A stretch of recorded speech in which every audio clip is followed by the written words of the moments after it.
Hello folks, I'm reacting today to the case of Gabby Petito and Brian Laundrie, and there's a lot of videos online of different experts approaching this from many different angles, the psychology of it, etc. And I know this is Therapist Reacts, but I'm going to get a bit more personal.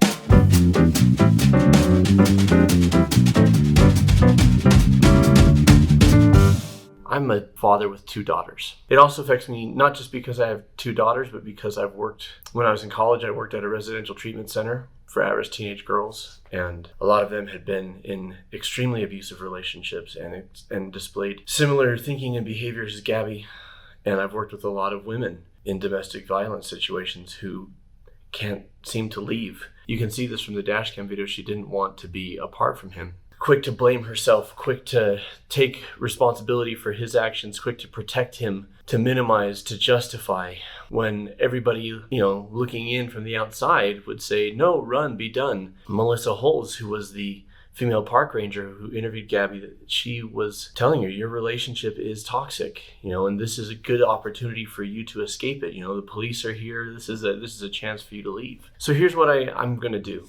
I'm not going to be especially clinical. I'm going to be very personal, and I'm going to speak today to every person out there, largely female, because it often happens to females, but there are men in extremely toxic, abusive relationships as well. Everybody out there who might find themselves in a relationship that others are telling you is toxic, but you feel like it's love. It's not about what your partner is like at their best.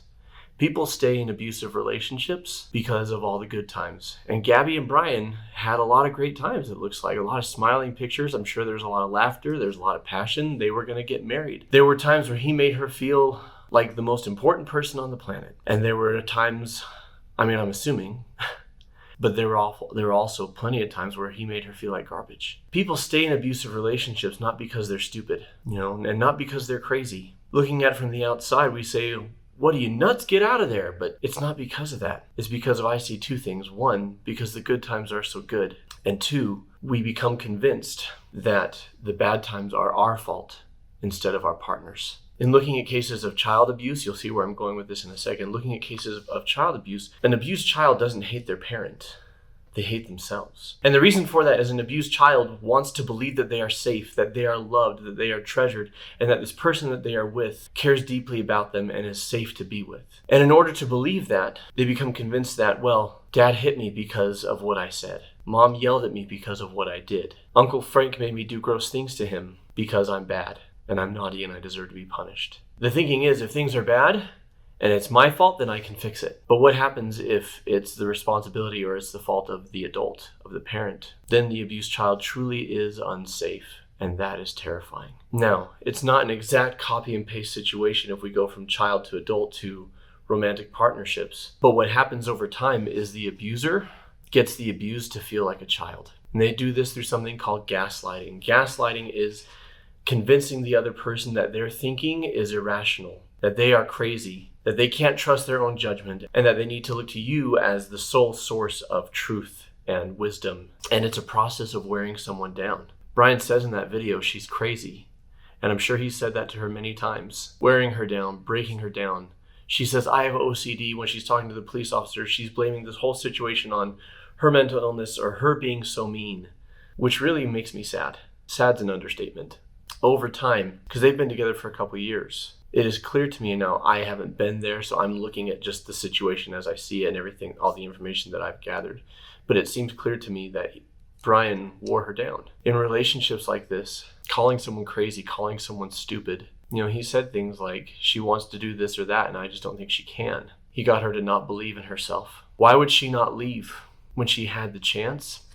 Because she was terrified to be without him. Because she had become convinced over time that she needed him. This is a codependent relationship. She needs him and he needs to be needed. Oftentimes, the abuser will make the victim, will drive them so up the wall with the back and forth of love and hate, the back and forth of affirmation and ridicule and contempt and criticism, that the abused starts to feel like they're going nuts. To the point where when they pulled them over, Gabby presented as unstable.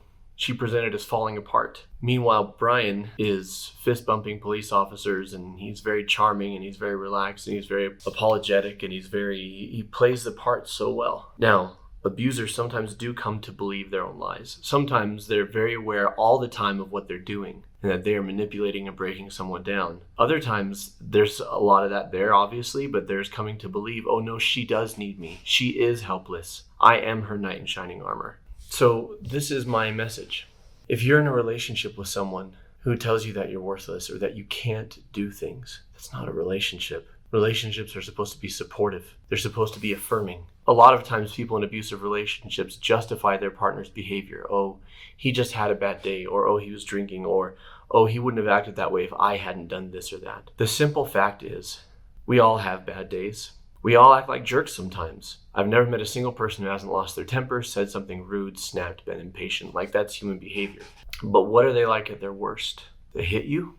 They push you? Do they kick you or slap you? Do they make you believe in yourself and what you can do and accomplish? Or do they make you believe that without them you can't, that you need them in order to thrive and survive? Just because there are good times, there are times when you feel loved, wanted, treasured, there's laughter, there's great memories. It's not about what they're like at their best. It's about what they're like at their worst. Some abusers feel no remorse.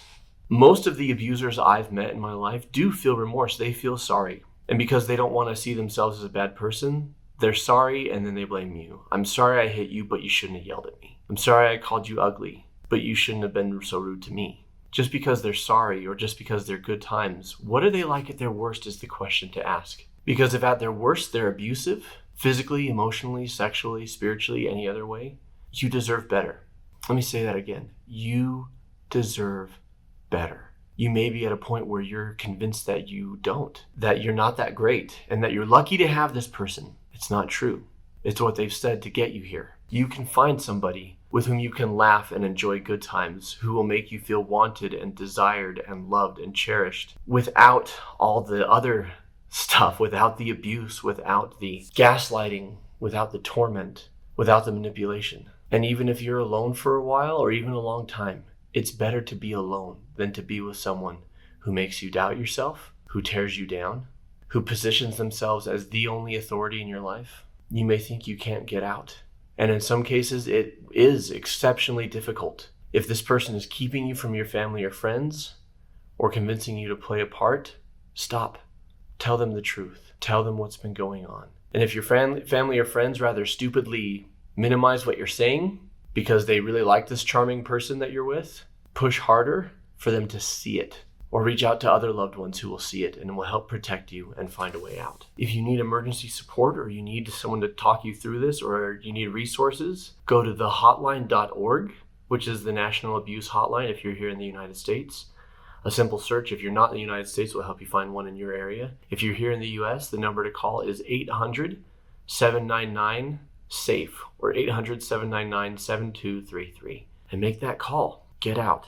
You deserve better. To those who have suffered as Gabby has and are still with us, I'm so sorry. And if you think, well, I'm not dead or things were worse for Gabby, so my situation isn't that serious, I promise you, if you're being abused, if you're being manipulated, it's serious. Get help and get out. A little more somber today than I normally am. This is a somber topic, honestly. It just makes me sad. If you like what we're doing here at Mended Light, please like, subscribe, click the bell, pass this along with your friends. Until then, keep shining. We need your light. And I invite you to watch this other video here. Link is down there. We've got other videos on abuse and trauma. Thank you.